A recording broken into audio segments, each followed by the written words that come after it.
Once safe havens for queer people, LGBTQ plus bars and clubs are slowly vanishing. One local venue is hoping to fill that gap with inclusive programming for all. I'm joined now by Alexander Eli, the co-owner of the Walrus, and a musician. You just heard his song, Come to Love, released under his project Daddy. Hey, Alexander.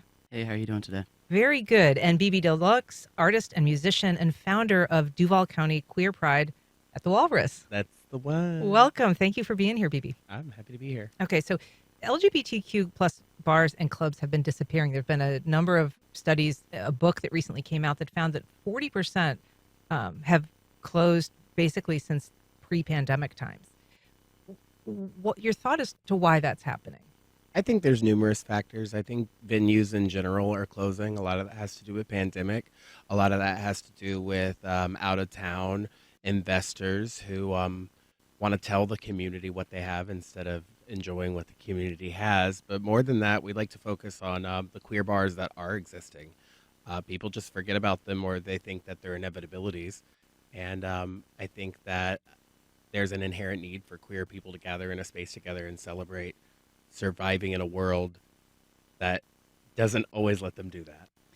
So there have been, some discussion of like whether pop-up clubs have also impacted, nightclub life for the LGBTQ community, Alex, or whether, the existence of apps have given people an opportunity to meet and socialize outside of a club setting. I think there's still a really desperate need for third spaces, especially for queer third spaces, for third spaces that are offering to be not a safe space, but a brave space. And I think that term is definitely something that's new that's come across the scene, where it's these concepts of, say, disappearance of clubs. I do think there's a compact of economics there, because when I think about as a business owner, the issues I have running a small business, and then you add the impacts of being a trans person in the state of Florida, just trying to navigate my life, the personal strain that the politics can put on business owners can be really impactful. And I think a lot of the reasons that clubs tend to tap out is running a club is nonstop, whether it's LGBTQIA plus or for straight people. And if you don't have a system in terms of the politics to support these third spaces, especially for queer people in oppressive states, I mean, it kind of feels like I don't know why it's a surprise to people that these places are disappearing. There's no, like, even in the city of Jacksonville, there's no grant funding for queer spaces to exist. There's really not funding for cultural spaces to exist outside of the urban core or the DVI borders, because all that money wants the downtown investment money to come downtown to build the urban core. But Jacksonville's a huge city, and so there's so many more spaces outside of downtown Jacksonville that also need those dollars. And I do think third spaces, when I say third spaces, I mean spaces that community can gather, and the queer community needs those spaces, because traditionally there has been no other place to go. Explain what the difference is between a safe space and a brave space. A brave space is saying that we want to offer more than safety to you. We acknowledge that you're brave for being here, and that you deserve more than safety. You deserve equity, and you shouldn't feel like you have to escape the world, that we acknowledge that you're brave for just being in it in the first place.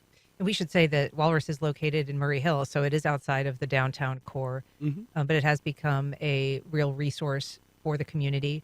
And there are a number of events that are, that Walrus is hosting and offering this month, in some ways to make up for the closure of other places around the city. You could say that. What's lined up? Well, on Friday, June 21st, we have the Mixed Walrus Pageant, which is a gender-neutral drag pageant. On Saturday, June 22nd, we have a theatrical drag experience of Mean Girls, which was our triple sold-out parody of Mean Girls. We have Hoedown on Friday, June 28th, which, do you want to talk about that, Alex? Hoedown. First of all, the spelling.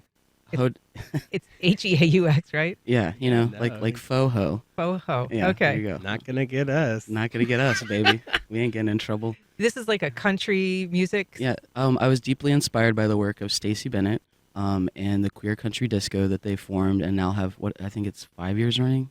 It feels like it's something that the community has always needed. I mean, we live in the South. People love country music.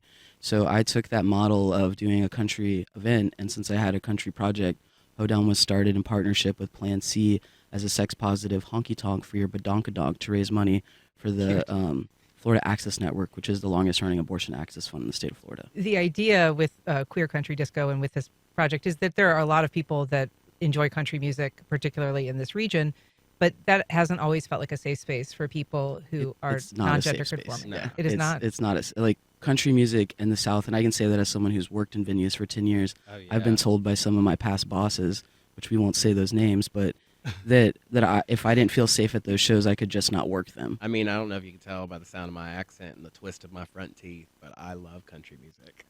Yeah, and I love country music too, but there is this thing where, like, to see country music, you watch people take an AK to Bud Light because they're mad at Pride sponsorships, and then sing like country bangers behind it, as opposed to saying that being queer isn't American, or being queer is like the opposite of what this culture and this country really stands for.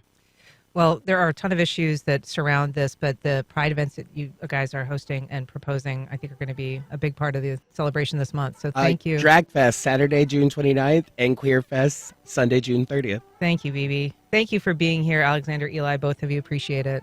Thank you so much. Thank you so much.